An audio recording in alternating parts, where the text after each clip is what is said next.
This is Akashvani. In the program Spotlight, now we bring a discussion on National Technology Day, India's scientific and technological advancements. The participants are Bimon Basu, science and technology expert, and S. Rangabhashyam, Akashvani correspondent. Every year on the 11th of May, India celebrates the National Technology Day. It's a great moment to pause and highlight how Prime Minister's visionary leadership has ensured technology moves out of elite offices, boardrooms and rich people to ease the life of the last man standing. Antyodaya in technology is visible in every household and village today. To discuss about the strides made by India in the field of science and technology, we have with us Mr. Biman Basu. Mr. Basu, a warm welcome to the program. Thank you. At the outset, let's talk about the significance of this day, the 11th of May. We have been celebrating and observing this day as National Technology Day for the last 25 years. For the benefit of our listeners, tell us about the significance of this day. The importance of this day comes from the fact that on this day, India for the first time exploded 4 nuclear devices underground in Rajasthan at Pokhran. So that was a very significant development because developing country like India, without any external help, to succeed in creating nuclear fission experiment was a very big thing because this is not something which can be either taken from some country or transferred from some country. So India achieved this thing by itself, by doing its own tests in its own laboratories and testing fields. So that was a very significant event. So that's why this particular day is celebrated as or observed as Technology Day. It led to the later developments because creating a nuclear explosion is a very big thing in technological terms because no country without proper scientific expertise can ever achieve it. Mr. Basu, the Prime Minister today, laid the foundation stone and dedicated to the nation multiple projects related to science and technology worth more than, 5,800 crore rupees. Tell us, what do you think? This kind of a huge investment in science and technology will surely prove to be really good in the long run, isn't it? No, actually, what we need today is more investment in science and technology because time has shown that if we go for science and technology, then we can achieve a lot more than we can achieve without science and technology. Because it opens up new avenues for development, new avenues for achieving certain things which are not possible otherwise without using science and technology.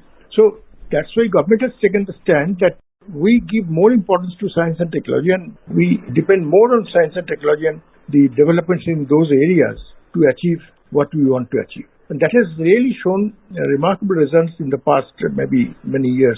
Mr. Basu, the Prime Minister today, laid the foundation stone for the Laser Interferometer Gravitational Wave Observatory or LIGO in Maharashtra. For the benefit of our listeners, tell us what LIGO is all about. No, LIGO is basically, it's a huge instrument for detecting gravitational waves. Gravitational waves, it's not easy to explain to layman, but these are waves which are generated by massive objects like black holes and all in space. And India has been doing a lot of work on this, and now this LIGO India is being set up in India to monitor these gravitational waves which are emitted by certain cosmic factors like black hole collisions and all these things. Because India is one of them, of course, because there are other countries which are collaborating because these are things which cannot be done by a single country. But India has done remarkable work in this area, and this LIGO India is a collaboration between LIGO USA, India, Germany, Australia and the UK. And it operates 3 gravitational waves detectors around the world. So this is a basic facility for the use by the entire world actually, because this is not specifically for India. Because what we are able to get from this detector, this instrument, is of importance to the entire world. And that's why India is playing a very important role in the study of the cosmos and the universe. So the LIGO India is one of the very important components, entire system that is being set up around the world. Mr. Basu, I'm sure you would have seen a very old photograph of the Tumba launch station of Trivandrum in Kerala. Yes. The very old one wherein, a person on a cycle carries a part of a rocket. Rocket cone, yes. Yeah. So, which in itself, speaks a lot about, our resources at that particular point in time. From there on, to today's India's prowess in science and technology. What do you think? How good has this journey been?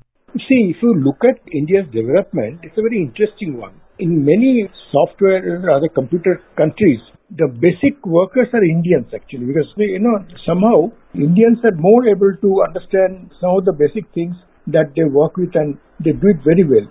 That's why the importance being given to this kind of talent. And that's why we have a lot of Indians in many international firms handling these kind of data processing and computer generated work. So that India has got a typical upper hand in managing many of the things. That's why Indians are preferred in many of these areas. Mr. Basu, what you're saying is probably correct. Like Indians are known to, carry out a certain task or an objective at a much lesser cost with frugal technology. They don't want hi-fi technology, big instruments or whatever, or a huge budget. They do such things on a shoestring budget, isn't it? So that probably is a unique selling point. That has been the main point of development in the past. Because, one is the cost.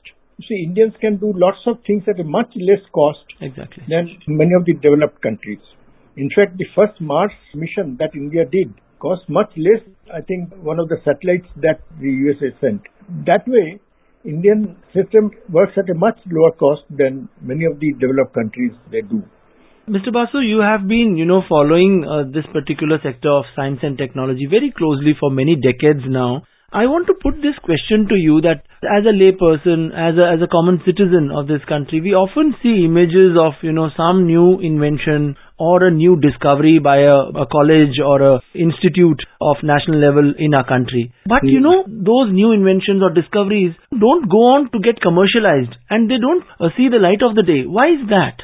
I had a long tour.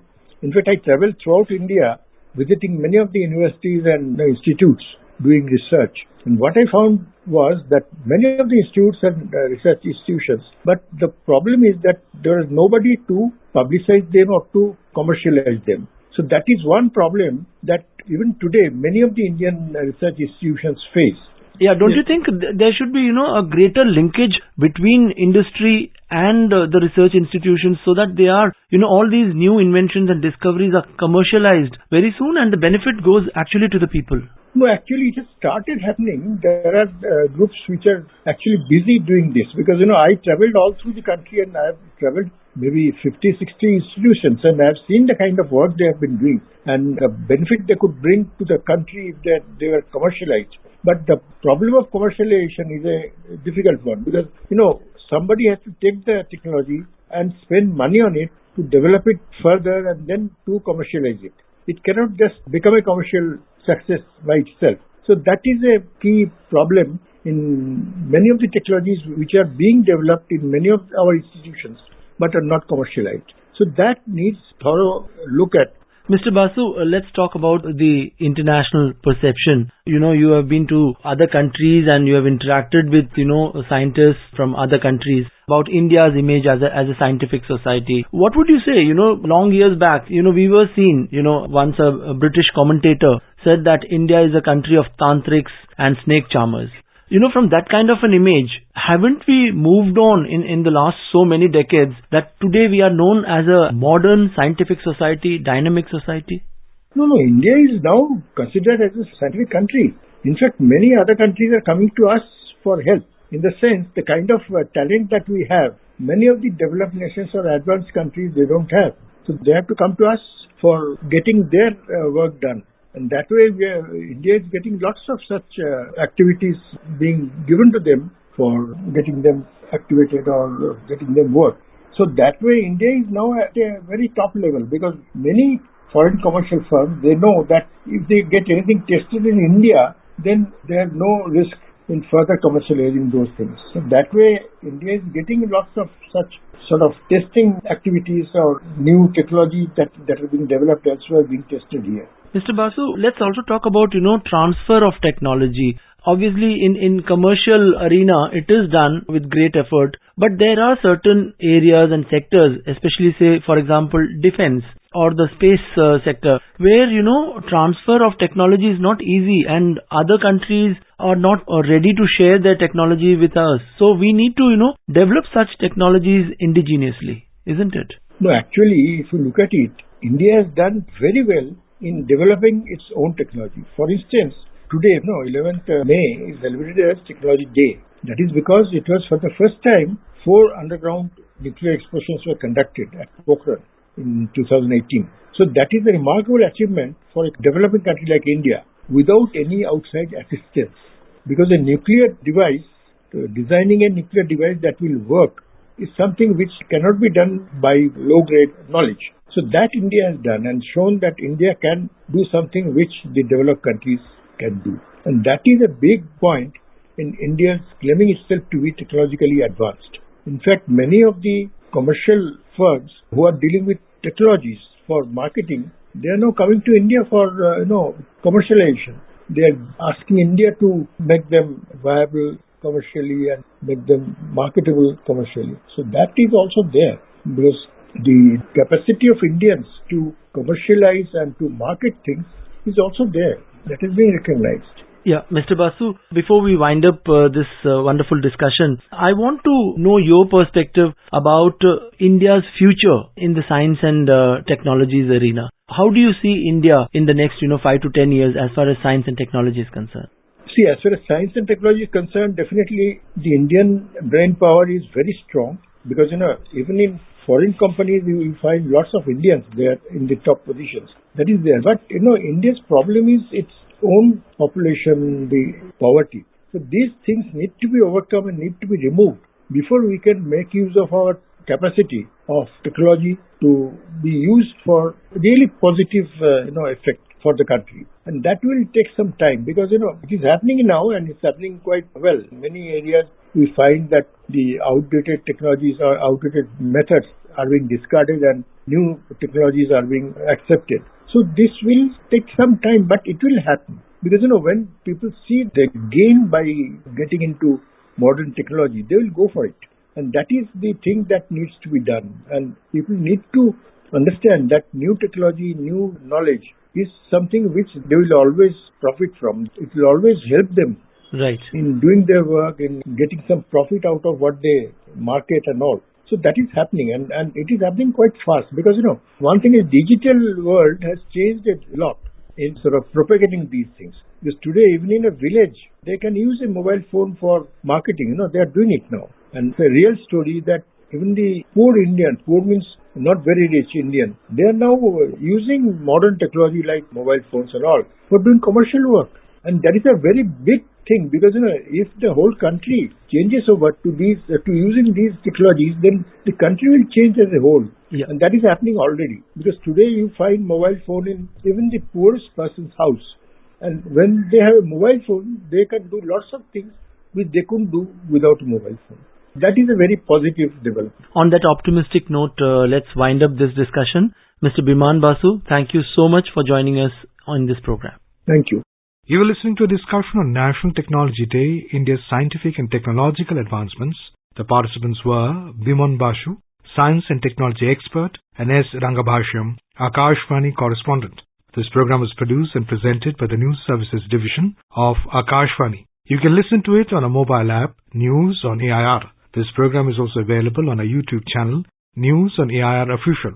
You may share your feedback about this program through email at airnsdtalks@gmail.com or WhatsApp on 9289094044.